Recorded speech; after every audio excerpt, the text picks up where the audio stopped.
banyak hal seputar dunia Islam yang perlu kita ketahui. Ingin tahu apa saja? Inilah Wow edisi Ramadan. Bismillahirrahmanirrahim. Qul huwallahu ahad, Allahus samad, lam yalid wa lam yulad, wa lam yakul lahu kufuwan ahad.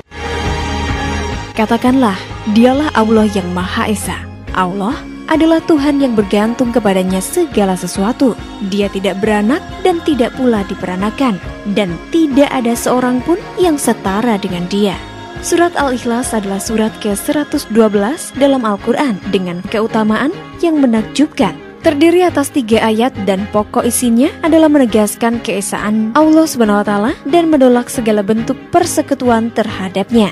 Ada beberapa hadis yang menjelaskan asbabun nuzul surat ini, yang mana seluruhnya jawaban permintaan penggambaran yang ditanyakan oleh penentang Rasulullah tentang sifat-sifat Allah. Rasulullah SAW bersabda, "Kecintaanmu terhadap surat Al-Ikhlas memasukkanmu ke dalam Al-Jannah." Hadis riwayat Al-Bukhari. Sedangkan dari Abu Darda, Rasulullah juga bersabda, "Apakah seorang di antara kalian tidak mampu untuk membaca sepertiga Al-Quran dalam semalam?" Mereka mengatakan, "Bagaimana kami bisa membaca seperti Al-Quran?"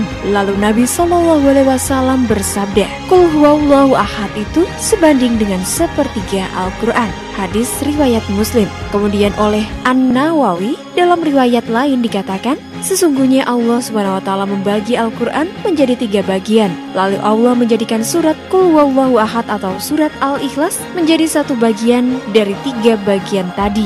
Lalu Al-Khodi mengatakan Al-Quran itu ada 3 bagian, membicarakan pertama kisah-kisah, kedua hukum, dan 3 sifat-sifat Allah. Sedangkan surat Qul huwallahu ahad atau surat Al-Ikhlas ini berisi pembahasan mengenai sifat-sifat Allah. Oleh karena itu disebut sepertiga Al-Quran dari bagian yang ada. Hadis riwayat Muslim. Memang surat ini sama nilainya dengan sepertiga Al-Quran. Namun tentu bukan berarti kita bisa menggantinya dari membaca ayat-ayat lain dalam Al-Quran. Keistimewaan lain surat Al-Ikhlas juga pernah dibahas dalam kitab Hayatul Khuluq. Dijelaskan bahwa Rasulullah SAW bersabda, "Demi Allah yang jiwaku di tangannya, sesungguhnya Qul huwallahu ahad itu tertulis di sayap malaikat Jibril alaihissalam. Allahus samad itu tertulis di sayap malaikat Mikail alaihissalam. Lam yalid walam yulad tertulis pada sayap malaikat Israil alaihissalam. Walam yakul lahu kufuwan ahad tertulis pada sayap malaikat Israfil alaihissalam. Qul huwallahu ahad juga tertulis di dahi Abu Bakar As-Siddiq radhiyallahu anhu. Allahus samad tertulis di dahi Umar bin Khattab radhiyallahu anhu. Lam yalid walam yulad tertulis di dahi Utsman bin Affan radhiyallahu, dan walam yakul lahu kufuwan ahad tertulis di dahi Ali bin Abi Thalib radhiyallahu anhu."